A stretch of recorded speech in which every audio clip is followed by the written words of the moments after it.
Жарманкеге 30-дан ашуун компаниялар катышып жатат. Алар айыл чарба продукцияларын жана техникаларды алып келишти. Маселен, бул жабдыктар бак тарактарды тамчылатып сугарууга ылайыкташкан. Сууну үнөмдөп, түшүмдү көбөйтүүгө артыкчылыгы бар. Себеби ар бир көчөткө нормасында суу жеткирилип турат дешет адистер. Мындай диск болот, бул быйыл келди жаңы фильтр. Бул кымбатыраак болот, бул 2,5 миң сомдон. Мындай. Бу жерде дагы мындай айтканда, бул арзаныраак 2 миң сомдук. Бул сеткалуу деп. 2 фильтр болот. Бул иштин эң негизги аткара турган иш ушу негизи. Бул сууну тазалап берет. Сууну тазалап бергенде себеби бул мындай өзүнүн капельницалары бар, тамчылата турган системасы бар. Бул системага суу, жаман суу келип токтоп тамчылабай калбаш үчүн негизги максат.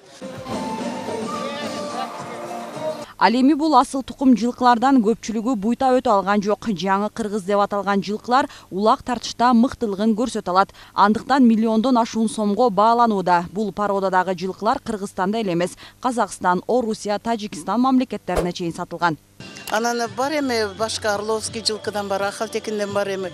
Улар унчалык Кыргызстандын эми тоолор бизде өзүңүздөр билесиңер, суук дагы болуп кетет, мөндүр дагы болуп кетет, анан кийин бийик тоолуу болот да.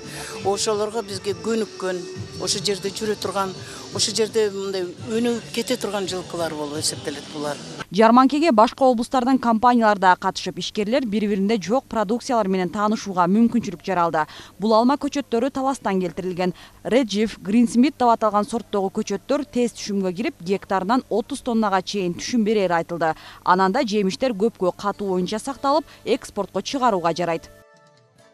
Таластан эксперименталь тиккенбиз 2014-жылы, 2015-жылы чүйгө тиктик, 2016-жылы Кыргызстан барына тиктик. Баткенден бери Ноокенге, ошо Ноокенден, ана Баткенден суроо болду да, эң ысык жерге болбойбу дегенчи. Ошо эксперименттен өттү. Болот, болгондо ысык болгон үчүн түшүм эртерээк болот. Анан зыянкечтери бир аз көбүрөөк болот. Ошого каршы дары-дармектери көбүрөөк берилет ысык жерлерге. Иш-чараны өткөрүүнүн башкы максаты Кыргызстанда өндүрүлгөн экологиялык таза продукцияларды сыртка сатууну жандантуу. Антпесе дыйкан фермерлер өз алдынча экспортко чыгарууда аксап жатышат. Ошондуктан мынтип облустар аралык ишкерлердин байланышын көбөйтүү керек дешет талдоочулар. Андан соң башка мамлекеттеги компаниялар менен келишим түзүүгө жетишилет. Жеке менчик болуп, үлүштөргө жерлер бөлүнүп кетпедиби? Ошон үчүн ар бир адам өзүнүн товарларын, өзүнүн мөмө жемиштерин, экен азык-түлүктөрүн чет мамлекетке экспортко чыгарууга мүмкүнчүлүгү жок да. Ошон үчүн мына ишкерлер менен биргеликте өздөрүнчө келишимдерди түзүп, ошол ишкерликтер аркылуу ошолорго өздөрүнүн баягы өндүргөн товарларын берсе, ошондо чет мамлекетке чыгуу и өз убагында товарларды сбыт сатуу жагы жолго коюлмак. Жарманкеге коңшу Казакстан мамлекетинен дагы ишкерлер чакырылган. Алардан 6 компаниянын өкүлдөрү келишти.